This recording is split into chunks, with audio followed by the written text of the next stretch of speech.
Hello friends, thanks for being here with me today. I'm going to be going over all the books that I've read in April, and I've really started tackling the books that I've gotten through OwlCrate over the last year and some months. It's been a really fun subscription box. I'm still subscribed, and I've gotten some really cool things, but if I don't actually read the books I get, then what's the point? So I started off the month very strong with This Poison Heart by Kalynn Bayron. This is an OwlCrate book, and I'm just in love with the color palette and the art on this cover. I think it's gorgeous. So this is about a girl named Briseis who has the ability to make plants instantaneously grow, but she basically lives in fear that she will lose control or hurt someone, make a tree fall down on them or something, and she has to hide her ability from basically everyone except her parents, who love and accept her, which is super awesome. So she ends up inheriting this big property a couple hours outside of Brooklyn, New York, from her aunt, and there are secrets to be found in the house and the surrounding area, and the people in the town act kind of strangely towards her, like they know something that she doesn't, and Bree is trying to unravel the mystery of where her powers come from and how to protect her family. I enjoyed the heck out of this. I gave it 5 out of 5 stars. It might not be the most objectively perfect novel, but I just loved every moment of it. It's full of black girl magic, and I loved the earthy, just green vibes, and the way that, plants responded to Bree's presence. Trees and flowers will reach towards her and react to her emotions. It was really cool, and it just had kind of a bit of a cozy feeling to it. There's strong queer representation. Bree is adopted and her parents are both women. She calls them Mom and Mo, which is really cute, and they all have a very healthy and close relationship, which is nice. Bree herself likes both men and women, so there's that if that's something that you're looking for in a book. I think the plot does sort of meander for a while in the middle, but I personally I still enjoyed the entirety of that as well, and everything that was happening even during the slower moments. I'd say that one qualm I had is that there's sort of a setup for a romance in the next book. There's going to be a second book, but the girl in question that Bree likes,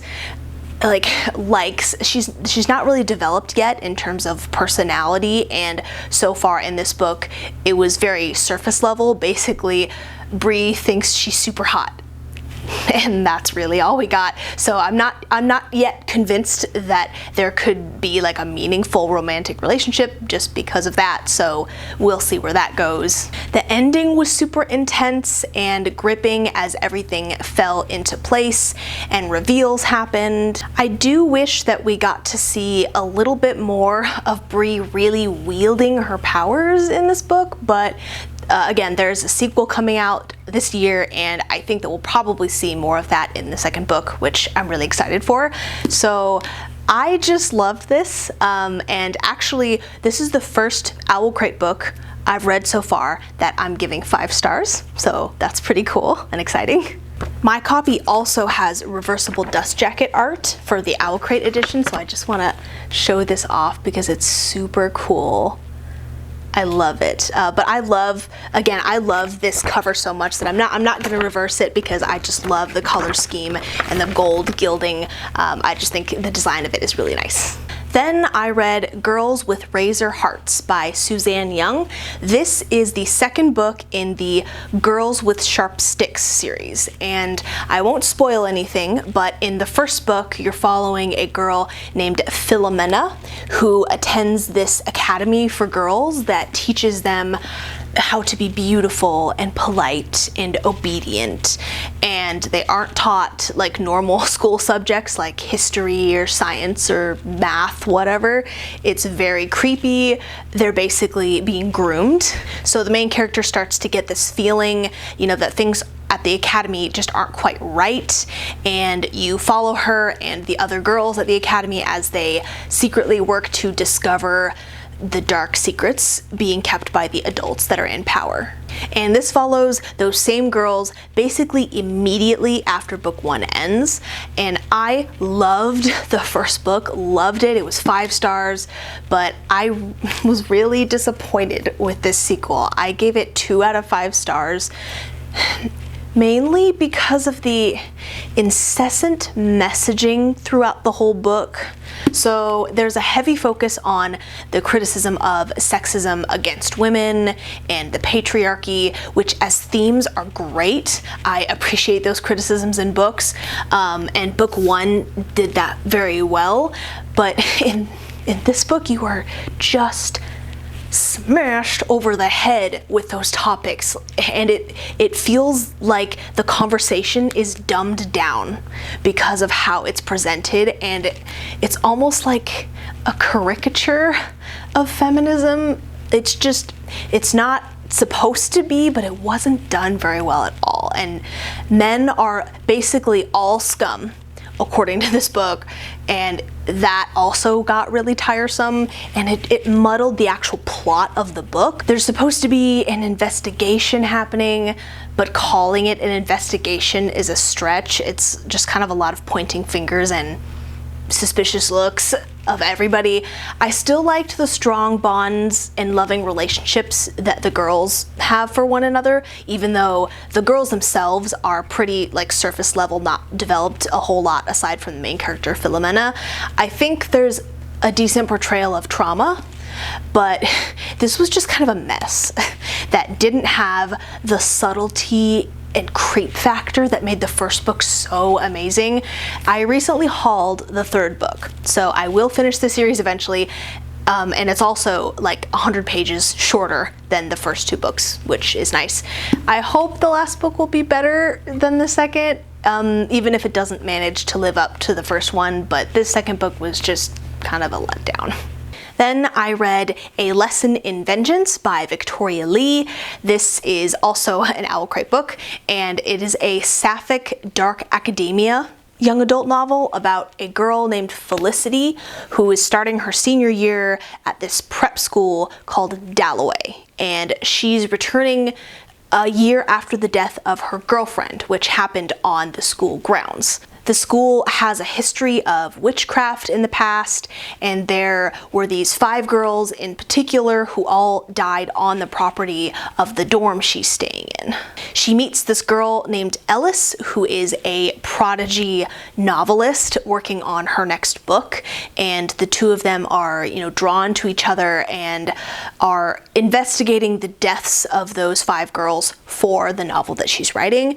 And Felicity seems to be haunted by the ghost of her dead girlfriend, and maybe by the Dalloway 5 as well, and you're following her trying to figure out who or what might be haunting her, and seeing this strange sort of relationship between her and Ellis play out.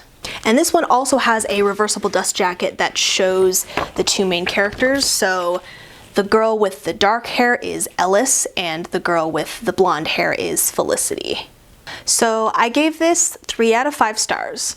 I'm not entirely sure how I feel about this and what to make of it. For one, even though there are elements of witchcraft in it, this isn't really that witchy or magical. It is very vibey.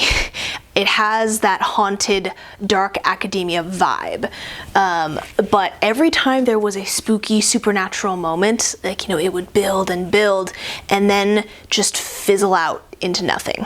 Felicity, the main character, is an unreliable narrator, so you start to realize that you can't necessarily trust that what she's experiencing is real.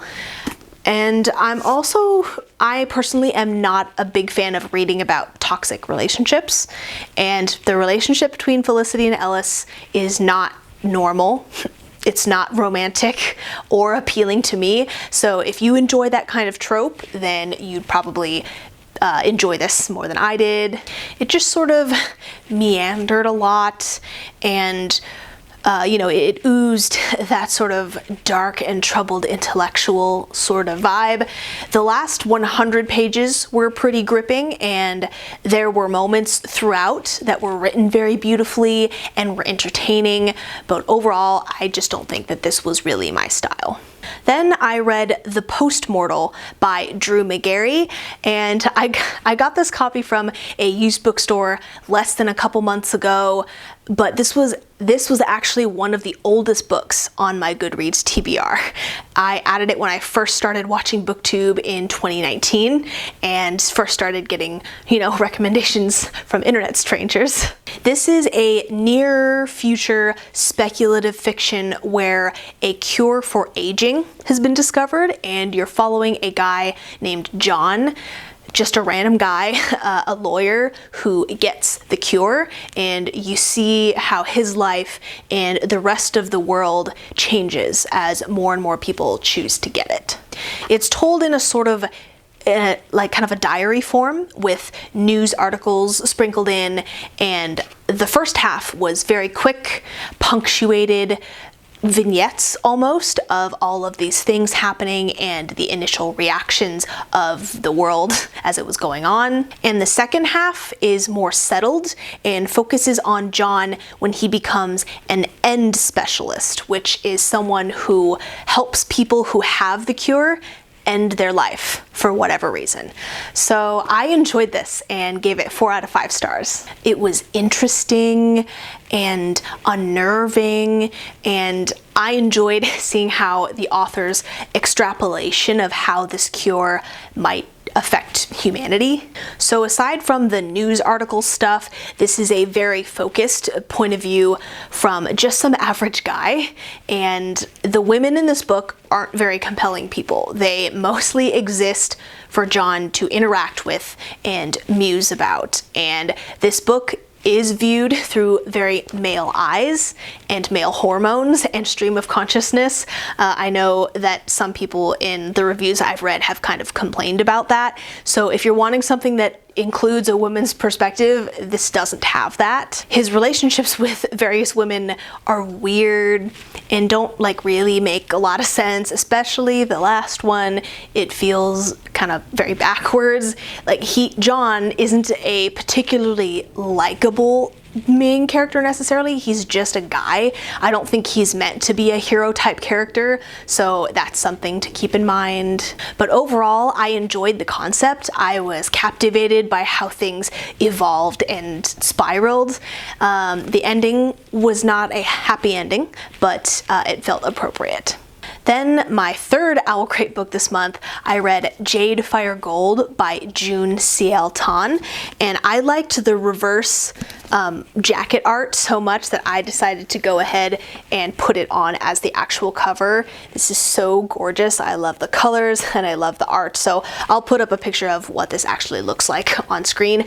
So this is a Chinese-inspired fantasy, and you're following 2 main characters, An and Alton. So this is Alton and this is An. An is a peasant girl who learns that she has a unique magic that lets her steal people's life force, and Alton is the rightful heir to the dragon throne, but his father was murdered for his throne years before, and everyone believes that Alton died while escaping. And they both share some similar goals. They both want to save their people and their land from essentially desertification caused by this dark magic, and they both want to basically disrupt this priesthood that hunts down and kills people who can use magic. But they also each have their own agendas, and they end up crossing paths and having to work together. Alton wants revenge against the people who killed his family, and An is trying to understand and come to terms with her supposed destiny. I had a lot of fun reading this and gave it 4 out of 5 stars. There is light romance, the political intrigue is easy to follow, everyone is, trying to guard guard their secrets from everyone else, which is part of the drama and tension.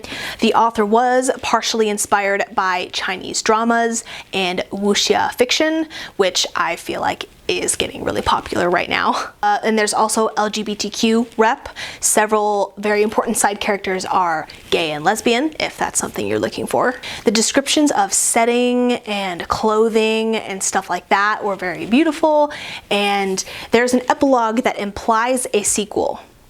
But this book otherwise reads like a standalone, so there are moments that are slower, but you start and end, an entire story arc in this one book, and it's 449 pages, so it's relatively fast-paced in my opinion for it being, kind of on the longer side. I do wish that the magic system was utilized more in general, and An's magic felt sort of nebulous. Like she never really gets a grip on using it, which felt a little disappointing.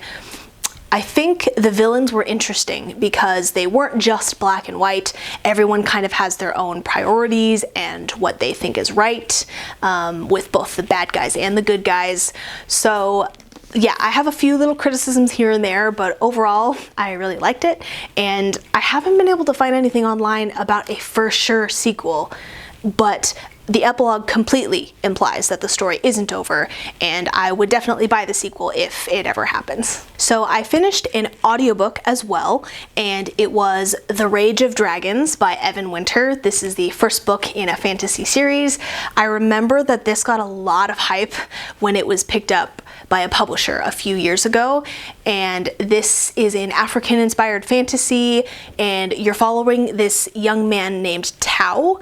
He is just a common low-born guy in this heavily caste-based society, the Omehi people, and you're primarily following his journey of revenge against these three people who are responsible for the murder of someone very close to him. There's also a war going on throughout all this, a war that has been going on for a couple centuries, but the focus is heavily on Tao and the extreme training that he puts himself through to become stronger so that he can eventually kill the people responsible for ruining his life. This was very good. I gave it 4 out of 5 stars. The narration by Prentice Onayemi was excellent and really made the book feel more immersive for me, and I got to listen to, authentic accents and pronunciations.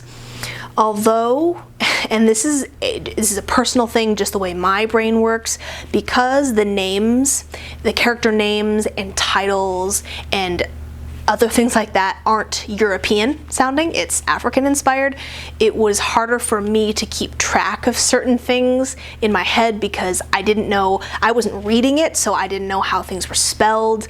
I just had a harder time remembering who was who and what was what without being able to see the words and taking notes. Editing Sarah here. So my camera must have overheated or something because I lost a couple minutes of footage after this. So basically I was just gonna say that in general, for better reading comprehension for fantasy, high fantasy, it's probably best for me to stick to reading physical books versus audiobooks, even though I still really enjoyed this audiobook. And as for the stuff that I had missed, so I was going to say that about 75% of this book is training montages or battle scenes, so if that kind of stuff bores you, then this probably isn't the book for you. If you do like that stuff, then it's great. I love action and fighting in fantasy, but even for me, I occasionally got bored of the constant sparring and fighting explanations. I found myself sometimes spacing out and having to rewind like a couple minutes back and pay more attention to the narration. But the story was, very focused on the revenge plot and Tao training to get stronger. You do learn about the war that's going on, and it's pretty easy to understand. So if you're easily overwhelmed by too many plot lines or characters or points of view, then this will be kind of refreshing because it doesn't have all of that stuff. There's also a love interest named Zuri, and I liked her a lot, but I do feel like most of the scenes with her, a lot of the scenes with her were basically using her as an explainer for the magic system and the political side of things. And even though I did like her and she's pretty cool, she wasn't much more than that. The situation with the war is also a little weird. So the Omehi people first came to the continent centuries ago, and basically ever since then have been trying to kill the native people. They call the native people savages. They've destroyed their lands. So honestly, the Omehi are actually the bad guys in that way, and I'm sure that that will be focused on more in the next book, but this one is so focused on Tao and his personal goals that it isn't really talked about as the problem that it clearly is. But overall, there was a lot to like about this. I enjoyed it, and I'm interested to see how the rest of the story goes. And lastly, I finished the last book in the Illuminae files, which is Obsidio by Amie Kaufman and Jade Kristoff. So this is a mixed media sci-fi series following the survivors of this attack on an illegal mining colony by this powerful company called Baytech. And you're essentially reading a dossier compiled full of evidence of what happened after this attack that the company is trying to cover up. I did a dedicated video reviewing the first book. If you want to learn more, I'll leave a link and put it somewhere. So I gave this last book 5 out of 5 stars.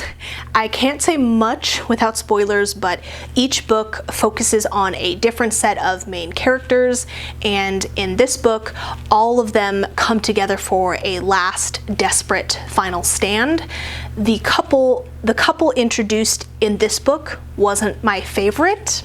I didn't love them or care very strongly about them, same as how I felt about the couple in book 1. I loved the main characters, the main couple introduced in book 2.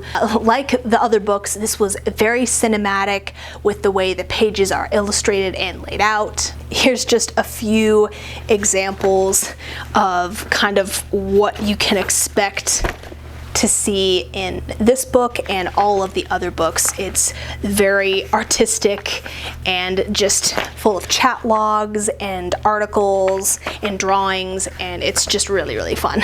The AI character introduced in book 1 really comes back into the spotlight in this book, and it's great. There's rebellion, diminishing resources that make it so that survival isn't guaranteed, and just in general desperation to survive at this point. Everything just comes to a head.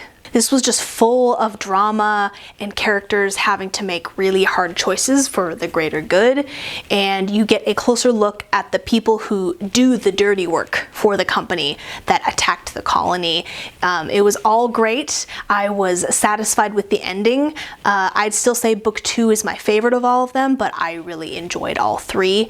And there's apparently also a novella called Memento, which I would definitely be down to read if I can get my hands on it sometime. So those are the 7 books that I read in April. That's quite a lot. I've been keeping up on the pace that I've been reading, which has been really nice. And again, I've really been trying to tackle my backlog of OwlCrate books because it started to just pile up, and I really shouldn't be getting a subscription box that's focused on books if I am not actually reading the books that I get. So that's been really fun, and I hope that you guys enjoyed. Let me know if you've read any of these books or if you want to read any of them, which ones are your favorites. And I will see you guys in my next one. Bye!